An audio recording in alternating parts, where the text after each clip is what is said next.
नमस्कार दोस्तों, मैं हृदय मिश्रा आप सभी का स्वागत करता हूं। कैसे हैं आप सभी लोग? आई होप आप सभी लोग अच्छे होंगे और अपनी पढ़ाई को बहुत ही बेहतर ढंग से कर रहे होंगे। देखिए, जैसा कि हमने आपसे वादा किया था कि आपको डेली इवनिंग में एक क्लास मिला करेगी टॉपिक वाइज, जो है मंथली। तो हम लोग क्या स्टार्ट कर रहे हैं आज से हम लोग स्टार्ट कर रहे हैं आपके पीसीएस के एग्जाम के लिए मंथ वाइज 25 प्लस इंपॉर्टेंट जो फैक्ट आपके होंगे, जो कॉन्सेप्चुअल क्वेश्चंस होंगे वो, और जो सबसे बेहतरीन और सबसे बेहतर क्वेश्चन होंगे वो आपको दिए जाएंगे। यानी कि जनवरी 2025 से आज हम लोग स्टार्ट कर रहे हैं और 25 प्लस जो है लगभग आज की वीडियो में लगभग 35 प्लस जो है 35 टॉपिक जो है आपको दिए गए हैं और ये आपके लिए होंगे सबसे इंपॉर्टेंट। तो शाम को ये क्लास आपकी आया करेगी और मॉर्निंग में 8 AM पर क्लास जो है हमारी वो वाली एक आ ही रही है, जो सुबह सुबह आती है आपको क्वेश्चन वाली, है ना। इसमें हम लोग टॉपिक वाइज करेंगे, क्वेश्चन नहीं करेंगे, लेकिन हर एक टॉपिक क्या है, इंपॉर्टेंट है आपके लिए, ठीक है ना। तो आइए आज की पहली क्लास स्टार्ट करते हैं, लेकिन उसके पहले एक छोटी सी सूचना है कि अगर आपका टारगेट 2026 का आरआर का एग्जाम है, जो कि वैकेंसी आने वाली, उसके लिए आप हमारे Abhyudaya batch pre plus mains में एडमिशन ले सकते हैं और उसके लिए आप हमें कांटेक्ट कर सकते हैं दिए गए नंबरों पर। इसके अलावा अगर अभी आपका प्री का एग्जाम निकल गया हो आरआर का, तो आप हमारे यहां पर मेंस वाला ग्रुप भी, यानी कि मेंस का बैच भी आप ज्वाइन कर सकते हैं और उसके लिए भी आप जो है इस नंबर पर संपर्क कर सकते हैं। ध्यान दीजिएगा, 20 सितंबर तक इस पे जो है ऑफर चल रहा है, तो आप ऑफर का फायदा उठाते हुए अपनी फीस को कम करा सकते हैं, कम हो सकती है, ठीक है। तो इसके लिए आप जो है इसी नंबर पर आप जो है मुझसे संपर्क कर लीजिएगा, जो दिए गए नंबर है, ठीक है ना। चलिए अब आते हैं आज के टॉपिक पर। आज का टॉपिक जो हमारा पहला नंबर टॉपिक है, ये क्या है? ये टॉपिक हमारा है, ये देखिए आप लोग थोड़ा सा इसको 24 जनवरी, यानी कि उत्तर प्रदेश जो दिवस हमारा होता है वो कब मनाया जाता है? 24 जनवरी को उत्तर प्रदेश जो है दिवस के रूप में मनाया जाता है। आप जानते होंगे इसकी शुरुआत 2018 से हुई, जब तत्कालीन राज्यपाल राम नाईक ने कहा कि भैया हमें उत्तर प्रदेश दिवस मनाया जाना चाहिए, ठीक है। और अगर हम बात कर लेते थोड़ा सा इसके थीम की बात कर लेते हैं कि इस वर्ष की थीम क्या थी। थीम ये देखिए, आप देखिए, उत्तर प्रदेश विकास और विरासत की यात्रा, ये इस बार की क्या रही है, जो है थीम रही है। आप जानते होंगे कि इसका गठन जो है 24 जनवरी 1950 को यूनाइटेड प्रोविंस के का नाम बदलकर किया गया था। यानी 24 जनवरी 1950 की याद में ही दरअसल हर वर्ष जो है 24 जनवरी को उत्तर प्रदेश दिवस मनाए जाने की शुरुआत की गई है। और आप जानते होंगे जो थीम है, वो थीम क्या है? विकास और विरासत की यात्रा। यानी कि उत्तर प्रदेश सरकार वर्तमान में उत्तर प्रदेश में नए नए प्रकार के निवेश और आदि के लिए व्यापक स्तर पर काम कर रही है और ऐसे में निश्चित तौर पर विकास और विरासत के लिए भी सरकार व्यापक स्तर पर काम कर रही है। चाहे बात वो मुख्य धरोहर स्थलों को संरक्षित करने की हो, चाहे धार्मिक स्थलों को सर्किट से जोड़ने की हो, या कोई अन्य योजनाएं हो, सरकार उत्तर प्रदेश की विरासत और जो है उसके विकास के लिए निरंतर प्रयास कर रही है। तो ये बात ध्यान रखिएगा। और आप जानते होंगे उत्तर प्रदेश लगभग 20 से 21 करोड़ की जनसंख्या वाला जो है प्रदेश रहा है, जो पूरे देश की भविष्य को कहीं ना तय करता है, कहीं ना कहीं। तो ऐसे में निश्चित तौर पर यह दिवस जो है उत्तर प्रदेश के विकास में एक महत्वपूर्ण कदम के रूप में देखा जा रहा है, ठीक है। इसके अलावा 24 से लेकर के 26 जनवरी तक अलग अलग कार्यक्रम भी आयोजित किए गए इसी दिवस के उपलक्ष्य में। चलिए नेक्स्ट है अंतर्देशीय जल परिवहन का नया क्षेत्रीय कार्यालय, यानी कि भारतीय अंतर्देशीय जलमार्ग प्राधिकरण द्वारा वाराणसी में इसको स्थापित किया गया है। महत्वपूर्ण पॉइंट है आपके लिए। और क्या उद्देश्य है इसका? उद्देश्य यह है कि जलमार्गों, विशेष रूप से गंगा नदी के किनारे विकास और प्रबंधन को बढ़ावा देना। आप जानते होंगे तटीय इलाकों को मजबूत किया जा रहा है, बढ़ावा दिया जा रहा है, उसमें विकासात्मक गतिविधियों को और मजबूत किया जा रहा है। और वैसे भी आप जानते होंगे जो हमारा व्यापारिक जो क्षेत्र है वो नदी मार्ग से, समुद्र मार्ग से ज्यादा होता है अल्टीमेटली, है ना। तो टूरिज्म के क्षेत्र के लिए भी इसको विकास किया जा रहा है और अलग अलग क्षेत्रीय कार्यालय इसके खोले जा रहे हैं। वर्तमान में अभी जो है इसके 6 क्षेत्रीय कार्यालय जो हैं वर्तमान में हो गए हैं, याद रखिएगा। और ये जो वाराणसी में जो कार्यालय खोला जा रहा है, इसकी फंडिंग जो करेगा, कौन करेगा? वो वर्ल्ड बैंक करेगा, विश्व बैंक करेगा। यही पॉइंट आपको क्या करना है, याद रखना है। और अल्टीमेटली इसका उद्देश्य क्या है? जो राष्ट्रीय जलमार्ग संख्या 1 है, क्या राष्ट्रीय जलमार्ग संख्या 1 है, इसको विकसित करना ही इसका मुख्य उद्देश्य है। अब जरा मुझे आप एक बार बताओ कि ये जो राष्ट्रीय जलमार्ग संख्या 1 है वो कहां से कहां तक का है? जल्दी से मुझे कमेंट करके आप बताइएगा। देखते हैं कि आपका दिमाग कितना तेज और मस्त है। भाई साहब चटियाइएगा, बाद में पढ़ लीजिए तो काम अच्छा रहेगा। टुकुर टुकुर देखिएगा ना बॉस, तो मामला बिगड़ जाएगा आपका, है नहीं। तो टुकुर टुकुर देखना नहीं है। कहां देखना है आपको? आपको अपने जो है इस बोर्ड पे देखना है ना। काशी तमिल संगमम या संगम 3.0 आप जानते होंगे हाल ही में काशी तमिल संगम का आयोजन किया गया था और यह काशी तमिल संगम दरअसल क्या है, जो उत्तर प्रदेश और जो आपका तमिलनाडु की संस्कृति, खासकर साउथ की संस्कृति है, उसको क्या करना है, आदान प्रदान करना है। और ये जो है मनाया जाता है अपने आप में प्रतिवर्ष जो है, और इसकी एक अपनी विशेषता है अपने आप में, यानी कि 15 जनवरी 2025 को केंद्रीय शिक्षा मंत्री धर्मेंद्र प्रधान द्वारा इसके तीसरे संस्करण कौन था, इसका 3rd नंबर का था, तीसरे संस्करण का पोर्टल लॉन्च किया गया है। यह वार्षिक सांस्कृतिक आदान प्रदान कार्यक्रम तमिलनाडु और वाराणसी के बीच ऐतिहासिक और सभ्यता संबंधी संबंधों को मजबूत करने का लक्ष्य रखता है। आप जानते होंगे काशी अपने आप में भोलेनाथ की नगरी है और कई प्रकार की सांस्कृतिक और विभिन्न प्रकार की मान्यताओं के लिए क्या है, विश्वविख्यात है। ऐसे में तमिलनाडु और वाराणसी की संस्कृति का मेलजोल करना और आपसी संस्कृति का जो है आदान प्रदान करना इसका मुख्य उद्देश्य है। इसके अलावा इसमें जो भी अन्य सहभागी शामिल हुए थे उनको महाकुंभ का दर्शन भी कराया गया था। ठीक है, चलिए, ये जो संगम, ये संगमम है, ये एक्चुअली में 15 से लेकर के और 24 फरवरी से तो इसको उत्तर प्रदेश के वाराणसी में इसको आयोजित किया गया। और मुख्य जो इसका विषय रहा इस बार का क्या रहा है, सिद्ध चिकित्सा प्रणाली, शास्त्रीय तमिल साहित्य और सांस्कृतिक एकता में ऋषि अगस्त्य के महत्वपूर्ण योगदानों को क्या करना है, उजागर करना है कि भाई क्या कुछ रही हैं चीजें। इसमें तमिलनाडु के छात्रों से लेकर के अलग अलग क्षेत्रों के लोग जो है इसमें क्या किए हैं, पार्टिसिपेट किए हैं। बस इतना पॉइंट आपको याद रखना है। ठीक है, चलिए, इसके अलावा पर्यटन क्षेत्र को बढ़ावा देना भी इसमें क्या है, एक मुख्य मुद्दे के रूप में है, क्योंकि सिंपल सी बात है, जब सांस्कृतिक आदान प्रदान होगा, एक दूसरे की विरासत को पहचाना जाएगा, जाना जाएगा, तो निश्चित तौर पर इससे पर्यटन को बढ़ावा मिलेगा। तो यह भी इसका मुख्य उद्देश्य है कि भाई टूरिज्म को इससे बढ़ावा मिले। नेक्स्ट है धनावरी वेटलैंड, अभी चर्चाओं में रहा है, आप जानते होंगे। और ये वेटलैंड क्या होता है आप जानते होंगे, इसको हम लोग क्या बोलते हैं, वेटलैंड को आर्द्र भूमिया बोलते हैं ना, क्या बोलते हैं बॉस, आर्द्र भूमिया।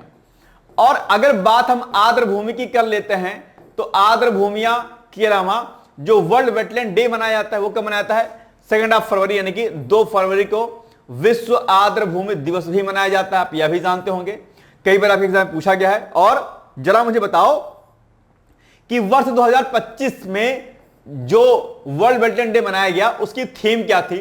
अक्सर यह प्रश्न आपके एग्जाम में पूछा जाता है। मैं आपसे अपेक्षा करता हूं कि आप कमेंट बॉक्स में जाकर कमेंट जरूर करेंगे। चैटिया सकते हैं आप 10 घंटे, तो एक बार मैसेज भी जरूर भेज सकते हैं मुझे, मतलब कि कमेंट कर सकते हैं बॉस कि क्या रही है वर्ल्ड वेटलैंड डे 2025 की थीम, क्या रही है। बहुत इंपॉर्टेंट है, इसको इग्नोर बॉस मत कीजिएगा, तुरंत सर्च कर लीजिए। सर्च कर लीजिएगा तो आपको याद आ जाएगा, याद होगा तो रिवीजन हो जाएगा और नहीं याद होगा तो याद हो जाएगा। ठीक है, तो जरा बताओ कि 2025 में वर्ल्ड वेटलैंड डे की थीम क्या थी, यानी कि विषय क्या था। ओके, चलिए, इसी से संबंधित रामसर साइट्स भी होते हैं, आप जानते होंगे। रामसर कन्वेंशन भी आयोजित किया गया था इसी से संदर्भ में।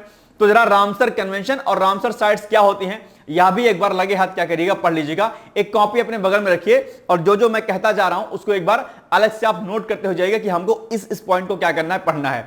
ये बात अगर आप मेरी सुनेंगे, समझेंगे, तो ना सिर्फ आपका करंट अफेयर्स रेडी हो जाएगा, बल्कि स्टैटिक जो पोर्शन आपका जीएस वाला है वह भी आपका रेडी हो जाएगा। ठीक है, लेकिन इतना काम कीजिएगा बॉस।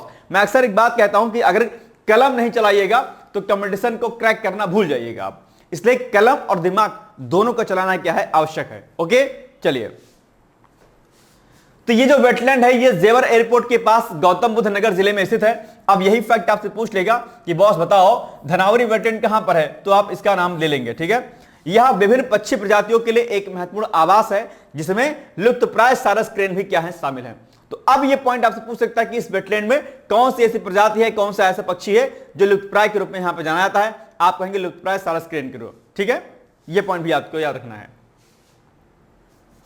और यहां पर विभिन्न प्रकार की वनस्पतियां और जीव जंतुओं का संरक्षण किया जाता है, इसलिए यह अति आवश्यक वेटलैंड है अपने आप में। नेक्स्ट है कुंभ मेले में एआई, जिसको हम क्या बोलते हैं बॉस, आर्टिफिशियल इंटेलिजेंस। एआई ये एक बहुत बड़ी भूमिका के रूप में महाकुंभ में देखने को मिला। और पहली बार ऐसा हुआ था कि जब महाकुंभ में इतने व्यापक स्तर पर एआई का इस्तेमाल किया गया, जहां पर ट्रैफिक सिस्टम को कंट्रोल करने के लिए, भीड़ को नियंत्रित करने के लिए, कैमरे के सिस्टम में आदि कई जगहों पर आपने देखा होगा कि एआई का इस्तेमाल बखूबी किया गया। हालांकि एक पॉइंट मैं इससे इतर बता रहा हूं आपको, आजकल जो आप लोग जेमिनी पर खासकर फीमेल्स जो फोटो बना के जो अपलोड कर रही हैं, प्लीज इसको मत कीजिए, ये आपकी प्राइवेसी को भंग कर देगा और आपकी फोटो का गलत इस्तेमाल किया जाएगा, फिर पछताने के साथ कुछ भी नहीं होगा। आप सुंदर हैं, बहुत खूबसूरत हैं, जबरदस्ती इंटरनेट पर जाकर के जेमिनी से और एआई से अपनी फोटो मत बनवाइए बॉस, ठीक है। आप मोटी हैं, छोटी हैं, काली हैं, गोरी हैं, डजंट मैटर, है ना।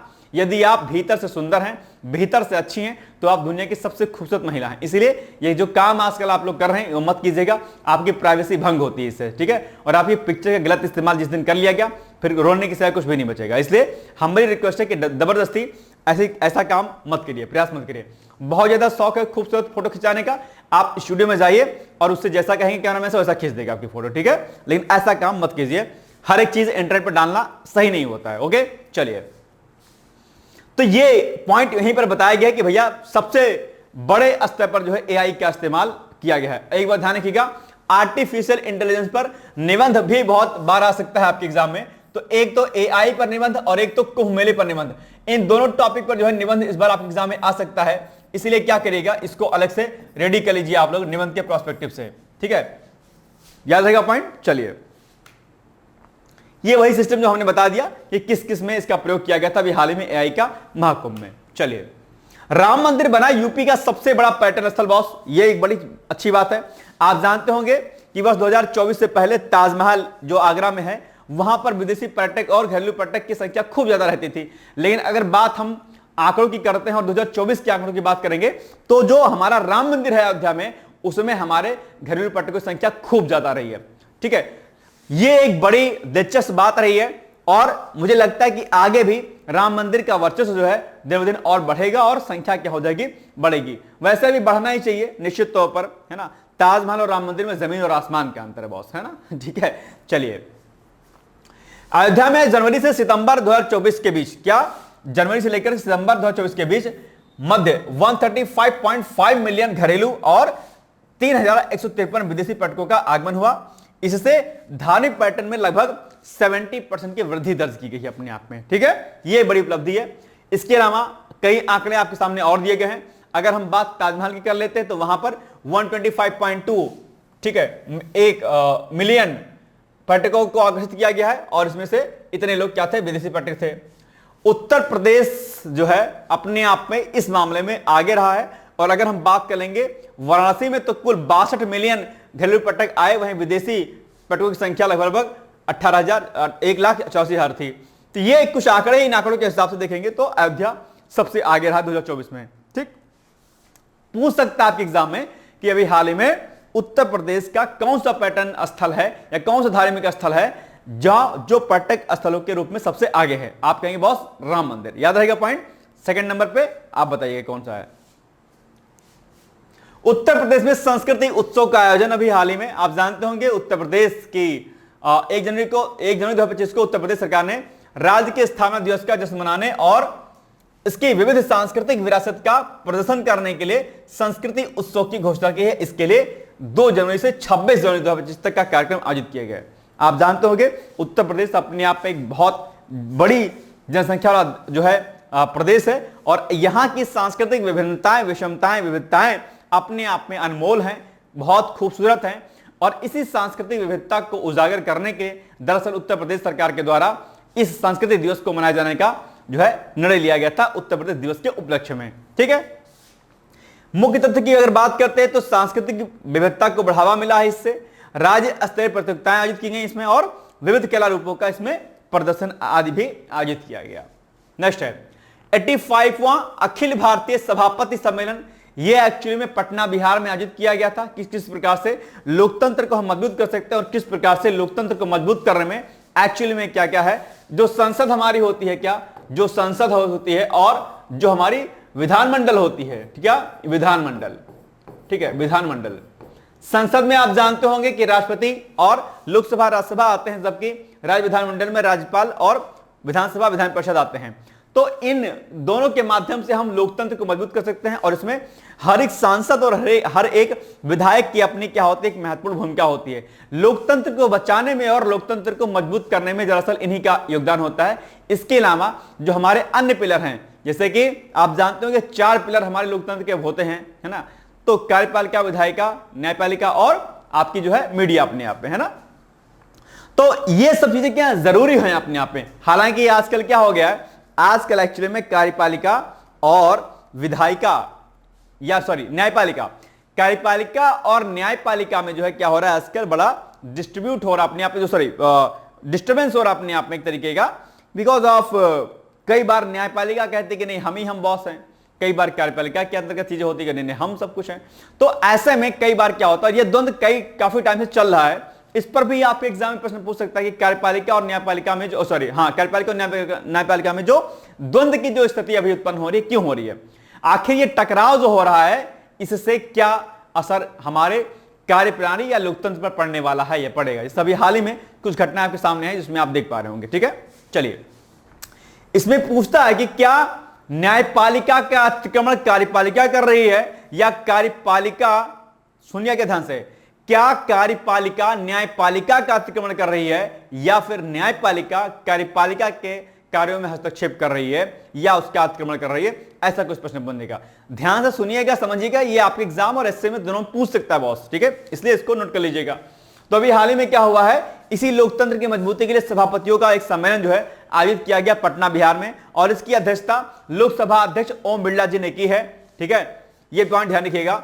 मुख्य विषय इसका क्या रहा है, संविधान की 75वीं वर्षगांठ के परिप्रेक्ष्य में संवैधानिक मूल्यों को मजबूत करने में संसद और राज्य विधानमंडलों का योगदान। सिंपल सी बात है जो हमने आपको बताया कि किस प्रकार से लोकतंत्र को मजबूत करने में जो है संसद और विधानमंडल अपना सहयोग दे सकते हैं। ठीक है, हर एक जो भी हमारे नेता होते हैं, चाहे वो सांसद होते हैं चाहे विधायक होते हैं, वो अपने भीतर जवाबदेहिता और पारदर्शिता यानी कि अकाउंटेबिलिटी और जो है ट्रांसपेरेंसी को मजबूत करके चलेंगे तो ही चीजें हो पाएंगी। चोर आदमी निकलेंगे तो क्या कीजिएगा, है ना, ये तो गलती हो जाएगी, है ना। अगर प्रकृति चोर टाइप की है किसी की तो क्या कीजिएगा, फिर तो कुछ नहीं करते। भ्रष्टाचार किस्म की है तो क्या कीजिएगा, नहीं हो सकता कोई चीज, है ना। चलिए, विभिन्न राज्य विधानसभाओं लोकसभा और राज्यसभा से 300 से अधिक जो है प्रतिनिधियों ने इस 2 दिवसीय कार्यक्रम में पार्टिसिपेट किया था। ठीक है, तो ये पॉइंट आप देखिए। और इसी समय में अभी हाल में क्या हुआ, लोकसभा अध्यक्ष द्वारा संसद की प्रक्रिया और कार्यविधि पुस्तक के 8वें संस्करण का विमोचन भी किया गया इसमें। ठीक है, तो ये पॉइंट भी आपको क्या करना है, याद रखना है, बस इतना पॉइंट। ठीक है, चलिए 31वीं राष्ट्रीय बाल विज्ञान कांग्रेस बॉस, ये बड़ा इंपॉर्टेंट पॉइंट है। हर साल इसमें जो है प्रश्न आपके एग्जाम में देखने को मिलते हैं। यानी कि 6 जनवरी 2025 को इस कार्यक्रम का समापन भोपाल में हुआ और इसमें युवा प्रतिभागियों ने अपनी वैज्ञानिक क्षमता का प्रदर्शन किया। खासकर थीम की अगर बात करें जो कि सबसे इंपॉर्टेंट आपके लिए है, इसको टिक लगाइएगा। थीम क्या है, स्वास्थ्य और कल्याण के लिए पारिस्थितिकी तंत्र को क्या करना, समझना। इस कार्यक्रम के समापन समारोह में मुख्य अतिथि के रूप में राजीव गांधी तकनीकी विश्वविद्यालय के उप कुलपति प्रोफेसर राजीव त्रिपाठी मौजूद थे। तो ये पॉइंट आपके लिए क्या है, इंपॉर्टेंट है। ठीक है, चलिए नाहरगढ़ वन्यजीव अभयारण्य, यह भी चर्चाओं में है। आप कहेंगे सर क्यों चर्चाओं में, चर्चाओं में इसलिए है क्योंकि अभी हाल ही में राजस्थान सरकार द्वारा इस अभयारण्य की सीमाओं को संशोधित करने का निर्णय लिया गया है ताकि मौजूदा कानूनी अनियमितताओं को दूर किया सके। हालांकि ऐसी कंडीशन में कई बार क्या होता है कि जो उस अभयारण्य या नेशनल पार्क के आसपास के जो लोग होते हैं, जो आदिवासी समुदाय होता है, कई बार इनका विरोध सरकार के साथ हो जाता है। यहां पर भी कुछ पर्यावरणविद और बाकी अन्य स्थानीय लोगों के द्वारा सरकार का विरोध किया जा रहा है। ऐसे कई बार डिस्प्यूट चीजें होती रहती हैं, डिस्प्यूटेड। अभयारण्य की मूल अधिसूचना और बाद में जारी पारिस्थितिकी संवेदनशील क्षेत्र अधिसूचना में सीमाओं को लेकर के विसंगतियां पाई गई हैं, जिसके कारण जो है कानूनी विवाद इसमें उत्पन्न हो गया है। ये सब टकराव कई बार होता रहता है। सरकार ने राजस्व रिकॉर्ड और 1980 की मूल अधिसूचना के आधार पर अभियान का एक नया मानचित्र तैयार करने का निर्णय लिया है। ओवरऑल आपके एग्जाम में अगर प्रश्न पूछेगा यहां पर तो यह पूछ लेगा कि भाई बताओ ये जो नाहरगढ़ वन्यजीव अभयारण्य वो कहां पर है, तो आप बता देंगे कि राजस्थान में है। ठीक है, बस इतनी बात खत्म है। झारखंड की विरहोर जनजाति, ये अभी क्या है, चर्चाओं में है। आप कहेंगे कि विरहोर जनजाति चर्चाओं में क्यों है, क्योंकि बाल विवाह जो है इस जनजाति में एक बड़ी समस्या के रूप में देखा जा रहा है। क्योंकि जैसे जैसे समय बीत रहा है वैसे से हर व्यक्ति क्या हो रहा है, जागरूक हो रहा है, अपने आप में अवेयर हो रहा है और बाल विवाह के प्रति संवेदनशीलता आ रही है लोगों में और इसका विरोध किया जा रहा है। तो विरहोर जनजाति जो अभी चर्चाओं में इसीलिए है क्योंकि उसने जो बाल विवाह हो रहा है उस पर क्या है, रोक लगाने की बात कही है। और आप जानते होंगे कि बाल विवाह अपने भारत में एक बड़ी समस्याओं के रूप में देखने को मिलता है।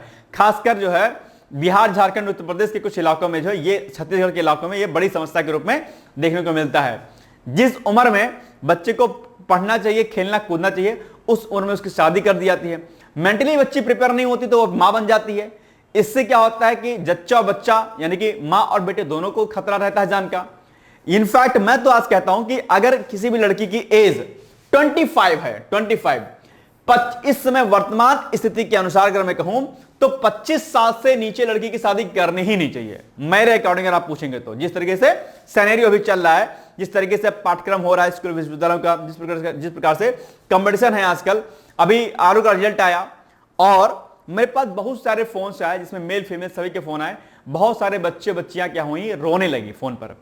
ये स्थिति सोचिए कि उन्होंने कहा कि सर हमने अपना सब कुछ दांव पे लगा दिया था। तो इसमें दो गलतियां होती हैं। एक बार क्या होता है, राइट डायरेक्शन का ना होना, और कई बार आयोग पर भी क्वेश्चन मार्क लग जाता है, जो हर वर्ष ये 5 से जो प्रश्न जो है ये गलत करता है। ये अपने आप में वास्तव में चिंताजनक बात है और मुझे लगता है कि इस पर मुखर आवाज उठानी चाहिए और प्रयास करना चाहिए आयोग को मुख्यमंत्री के माध्यम से, जैसा भी आप कर पाए। कोई ऐसा कार्य ना करे कि जिससे आपकी गलती निकले, लेकिन हां प्रयास जरूर सकारात्मक करना चाहिए कि जिससे क्या हो कि चीजों को हाईलाइट किया जाए कि भैया देखो आप एक गलती यहां पर कर रहे हैं, इसको सुधारने का प्रयास कीजिए। बहुत सारे बच्चे रोने लगे कॉल पर, बड़ा दुख होता है, बड़ा दर्द होता है कि ऐसी विसंगतियां जो है आयोग में हो जाती हैं कई बार। हालांकि कट ऑफ का हाई जाना था, लेकिन इतनी कट ऑफ हाई जाएगी हम लोगों ने भी नहीं सोचा था। खैर एनीवेज, तो मेरे कहने का मतलब था कि जिस तरीके से सिनेरियो चल रहा है उस हिसाब से 25 साल तक अगर देखा जाए तो लड़की की शादी नहीं करनी चाहिए। लेकिन हालांकि तो एज तो मिनिमम है, मतलब कम ही है, लेकिन फिर भी ठीक है। तो ये जनजाति एक्चुअली में इसी चर्चाओं में है, बस यही सारी बातें इसमें लिखी गई हैं जो हमने आपको बता दिया। और ये जो जनजाति है आपकी बिरहोर, ये क्या है, झारखंड में पाई जाती है और ये एक अर्ध खानाबदोश जो है समुदाय है अपने आप पे। तो आप एग्जाम पूछ लेगा कि बिरहोर जनजाति अभी हाल ही में चर्चाओं में क्यों रही है, या फिर पूछ लेगा कि बिरहोर जनजाति कहां पाई जाती है, तो आप कहेंगे सर झारखंड में पाई जाती है। राइट, याद रहेगा पॉइंट। चलिए, just rights for children alliance द्वारा इस समुदाय में बाल विवाह के खिलाफ जागरूकता अभियान जो है चलाया गया है। ठीक है, तो यह भी पॉइंट आप याद रखिएगा कि भैया किसके द्वारा। ठीक है, चलिए, यह अभियान केंद्र सरकार के बाल विवाह मुक्त भारत अभियान के तहत चलाया जा रहा है। ठीक है, चलिए, मैया सम्मान योजना बॉस, ये क्या है, मुख्यमंत्री जो है हेमंत सोरेन के द्वारा जो है इसकी शुरुआत की गई थी, आप जानते होंगे। इसका उद्देश्य क्या है, महिलाओं को सशक्त करना और उनकी आर्थिक स्थिति को क्या करना है, सुधारना है। और अगर महिलाओं को सशक्त करना है तो इसके लिए सबसे जो इंपॉर्टेंट चीज है वही है कि शिक्षा व्यवस्था से उनको जोड़ा जाए, एजुकेशन, और एजुकेशन के जोड़ने के साथ साथ उनके भीतर एक आत्मविश्वास जागृत किया जाए। अक्सर आपने देखा होगा वेल एजुकेटेड जो है जो फीमेल्स होती हैं वो भी कई बार जो है मानसिक और शारीरिक प्रताड़ना देखने को मिलती है। मैं अक्सर कहता हूं कि अगर कोई लड़की एजुकेटेड हो गई है तो इसका मतलब यह बिल्कुल नहीं हो जाता है कि वो आत्मनिर्भर हो गई है या उसके अंदर एक अलग प्रकार का इंपावरमेंट हो गया ना। मैं एक बात बहुत शिद्दत के साथ कहना चाहता हूं, बहुत ही जिम्मेदारी पूर्वक, कि महिलाएं सशक्त तभी हो सकती हैं जब वो अपना निर्णय स्वयं लेना सीखेंगी, अदरवाइज नहीं हो सकती हैं। आप सोचते हैं कि आपकी जॉब लग गई, आपकी चीजें हो गई और आप एकदम आत्मनिर्भर हो गए, नहीं। कई बार विवाह के उपरांत बहुत सारी लड़कियां शारीरिक और मानसिक रूप से प्रताड़ना का शिकार होती हैं, अपने हस्बैंड के द्वारा, अपने सास ससुर के द्वारा या अपने किसी अन्य सगे संबंधी के द्वारा, और वो जो है बोल नहीं पाते हैं, जिसका सबसे प्रमुख कारण रहा है कि वो एजुकेटेड तो हैं, पढ़ी लिखी हैं, सब कुछ है, सारी चीजें जानती हैं, लेकिन आवाजों में वो मुखरता नहीं है, आवाजों में वो दाम नहीं है, बात नहीं है। इसकी वजह से वो घिसती रहती हैं, अपनी समस्याओं में उलझती रहती हैं। इसीलिए अक्सर मैं कहता हूं बड़े बड़े बिल्डिंग्स में, बड़े बड़े चमकती लाइटों के बीच में, बड़े बड़े कर्टन और पर्दों के बीच में एक महिला की चीख नजर नहीं आती है हमें, क्योंकि हम अपनी संवेदनाओं को खो चुके हैं और एक महिला के भीतर हम उस आत्मविश्वास को जागृत करने का प्रयास नहीं करते हैं। इसलिए अक्सर मैं कहता हूं कि अगर महिलाओं को सशक्त होना है तो सबसे पहले वो शिक्षित हों और शिक्षित होने के साथ अपने निर्णय को स्वयं लेना सीखें। अगर आप पढ़ाई करनी है, जबरदस्ती शादी आपकी की जा रही है तो मत करिए, कोई दिक्कत नहीं है, अपना निर्णय लीजिए। जिस दिन आपने अपना निर्णय लेना शुरू कर दिया आप सशक्त हो जाएंगे, ध्यान रखिएगा। तो ये सबसे महत्वपूर्ण बात है ना। ये पॉइंट आपको मैंने बता दिया कि इसका मुख्य उद्देश्य क्या है, यही है। ठीक है ना। चलिए, 2024 अगस्त 2024 में झारखंड के मुख्यमंत्री के द्वारा इसकी शुरुआत की गई थी। किसकी? ये मैया सम्मान योजना की। ठीक है, चलिए, इसके तहत जो है 18 से 50 वर्ष तक की महिलाओं को प्रत्यक्ष वित्तीय सहायता यानी कि फंडिंग उनको की जाएगी अपने आप में। और प्रारंभ में इसमें कितना 1000 रुपये प्रतिमाह दिया जाता था, जिसे दिसंबर 2024 में बढ़ा करके 2500 रुपया प्रतिमाह कर दिया गया। तो ये दोनों पॉइंट भी आपके लिए क्या है, इंपॉर्टेंट हो गया कि भैया अब राशि कितनी दी जाती है इसमें महिलाओं को। ठीक, चलिए, प्रधानमंत्री द्वारा, ठीक है, 38वें यानी कि 38वें राष्ट्रीय खेलों का उद्घाटन यानी कि पीएम मोदी द्वारा 28 जनवरी से लेकर के 14 फरवरी 2025 तक चलने वाला राष्ट्रीय खेलों का उद्घाटन उत्तराखंड में किया गया है। पॉइंट ये आपको याद रखना है। भारतीय ओलंपिक संघ द्वारा उत्तराखंड को 2025 राष्ट्रीय खेलों का मेजबान जो है घोषित किया गया है। तो ये पॉइंट आपको याद रखना है। इस टूर्नामेंट में योगासन, कालियुट्टपट्टू और बहुत प्रकार के खेलों को इसमें क्या किया गया, पारंपरिक खेलों को इसमें शामिल किया गया है। चलिए, आप जानते हो कि 2023 का जो ये राष्ट्रीय खेल था वो कहां पर हुआ था, गोवा में हुआ था, और इसमें महाराष्ट्र ने सबसे अधिक पदक जीते थे। कितने जीते थे? 228 पदक जीते थे। ये भी पॉइंट आपके लिए क्या है, इंपॉर्टेंट है। चलिए, उत्तराखंड में वनाग्नि की घटनाओं में वृद्धि हुई है अभी हाल ही में। आप जानते होंगे वनाग्नि पर मैंने यानी कि जिसको हम फर्स्ट फायर कहते हैं, इसमें खूब वृद्धि हुई है। इस पर एक मैंने सुंदर सा आर्टिकल भी आपको कराया था कि किस प्रकार से वनाग्नि की समस्याएं देखने को मिलती हैं। एक बात ध्यान रखिएगा, वनाग्नि पर प्रश्न जो है आपके मेंस के एग्जाम में, पीसीएस के, और साथ में एसए पर लिखने के लिए आता है। आप जानते होंगे कि मानव की बढ़ती हुई गतिविधियां और अन्य प्राकृतिक कारकों की वजह से ही उत्तराखंड के जंगलों में आग लग जाती है, और यह आंकड़ा उत्तराखंड में सबसे ज्यादा रहा है अपने आप में। ठीक है, तो आप देखेंगे अगर आंकड़ों की बात करेंगे तो नवंबर 2023 से जून 2024 के बीच में उत्तराखंड में 21,033 आग की घटनाएं दर्ज की गई हैं। वहीं 2022-23 में संख्या केवल 5,300 कितनी थी, 51 थी। इस दौरान जो है 1008.9 वर्ग किलोमीटर वन क्षेत्र आग से क्या हुआ है, प्रभावित हो गया। बड़ा आंकड़ा जो देखने को मिल रहा है। तो ये चीजें हैं अपने आप में। और इस मामले में आप देखेंगे तो आंध्र प्रदेश इस संदर्भ में दूसरे स्थान पर है, जबकि महाराष्ट्र और तेलंगाना क्रमशः तीसरे और चौथे स्थान पर है। तो ये भी पॉइंट आपको ध्यान रखना है कि सेकंड स्थान पर वनाग्नि के मामले में कौन सा है आपका भैया, ये आंध्र प्रदेश है। फिर थर्ड नंबर पे आपका महाराष्ट्र है, और चौथे नंबर पर क्या है आपका तेलंगाना है। ठीक है, चलिए, उत्तराखंड, हिमाचल प्रदेश और जम्मू कश्मीर को बहुत उच्च जोखिम वाले क्षेत्रों के रूप में वर्गीकृत किया गया है। तो आप एग्जाम में प्रश्न यही पूछ लेगा कि वनाग्नि के मामले में सबसे ज्यादा जेंडर जो है, जो एक तरीके से हार्मफुल जोन जो है उसका वो कौन सा है, सबसे ज्यादा जो है उच्च जो रिस्क वाला क्षेत्र है वो कौन सा रहा है, एरिया है, अपना स्टेट है। तो आप कहेंगे सर उत्तराखंड, हिमाचल प्रदेश और जम्मू कश्मीर। यहां पर वनाग्नि की घटनाओं के लिए ज्यादा चांसेस हैं। चलिए, गुजरात का हर घर कनेक्टिविटी कार्यक्रम यानी कि गुजरात सरकार ने हर घर में क्या किया था, इसको डिजिटाइज करने के लिए, डिजिटल करने के लिए इंटरनेट कनेक्शन देने की बात कही थी। उसमें अब क्या हो गया, सरकार अपने इस मामले में काफी हद तक आगे निकल चुकी है। और इसका उद्देश्य क्या है, ग्रामीण घरों को फाइबर टू होम तकनीक से क्या करना, जोड़ना है। इस पायलट परियोजना के तहत लगभग 25,000 कनेक्शन जो है प्रदान किए जाएंगे अपने आप में, यानी कि हर घर में इंटरनेट की व्यवस्था करना अपने आप पे। ये बड़ी उपलब्धि अपने आप में। ठीक है, उच्च गति का इंटरनेट जो दिया जाएगा, और इससे निश्चित तौर पर हर गांव क्या होगा, डिजिटलाइज होगा। और इससे क्या होगा कि सरकार की जो भी योजनाएं आदि होंगी, जो भी चीजें होंगी, वो इससे गांव के लोग जो है अपनी सुविधा उसको प्रदान कर पाएंगे, मतलब पा पाएंगे। चलिए, गुजरात में पहली तटीय पक्षी अभयारण्य, यह भी चर्चाओं में रहा है। अगर हम इंपॉर्टेंट फैक्ट की बात करेंगे तो समुद्री राष्ट्रीय उद्यान जामनगर भारत का पहला समुद्री राष्ट्रीय उद्यान है बॉस। तो ये फैक्ट क्या हो गया आपके लिए, सबसे इंपॉर्टेंट हो गया है कि भैया सब भारत का पहला समुद्री राष्ट्रीय उद्यान कौन सा है। तो आप कहेंगे सर ये जो है जामनगर भारत का है। या ओखा और नकलाखी के बीच लगभग 170 किलोमीटर के तटवर्ती इलाकों में क्या हुआ है, फैला हुआ है। चलिए, आप जानते हो कि वहां पर इस जो है जामनगर जिले में 300 से अधिक जो है स्थानीय और प्रवासी पक्षियों की प्रजातियां पाई जाती हैं।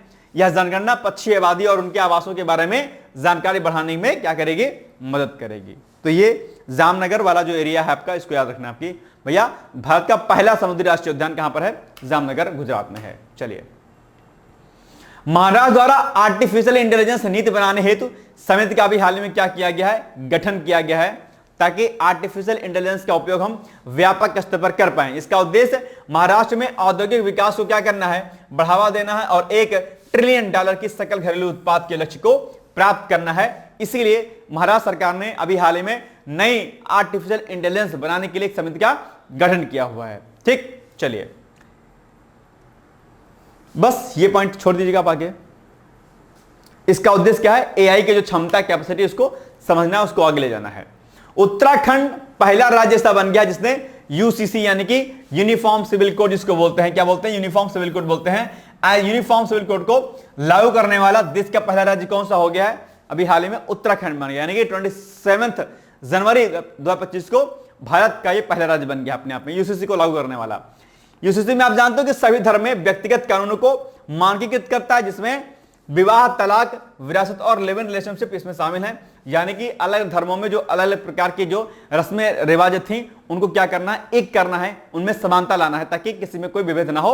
और खासकर महिलाओं के अधिकारों की रक्षा करने के लिए दरअसल यूसीसी यानी कि यूनिफॉर्म सिविल कोड, यानी जिसको हम लोग समान नागरिक संहिता भी कहते हैं, ये लागू करना इसका मुख्य उद्देश्य, ताकि महिलाओं के साथ जो है खासकर कोई भेदभाव आदि ना उत्पन्न होने पाए। तो इसीलिए समान नागरिक संहिता यानी कि सभी के लिए एक नियम, एक कानून होगा। ये नहीं कि आप इस धर्म में है तो आपके लिए विवाह का ये नियम है, लिव इन का ये नियम है, तलाक का ये नियम है। नहीं, तलाक का जो नियम इस धर्म में है वही धर्म उस धर्म में होगा, वही धर्म सेम धर्म में होगा, अलग अलग नहीं होगा। क्योंकि इससे कई बार क्या होता है, महिलाओं के साथ इसमें अक्सर प्रताड़ना देखने को मिलती है।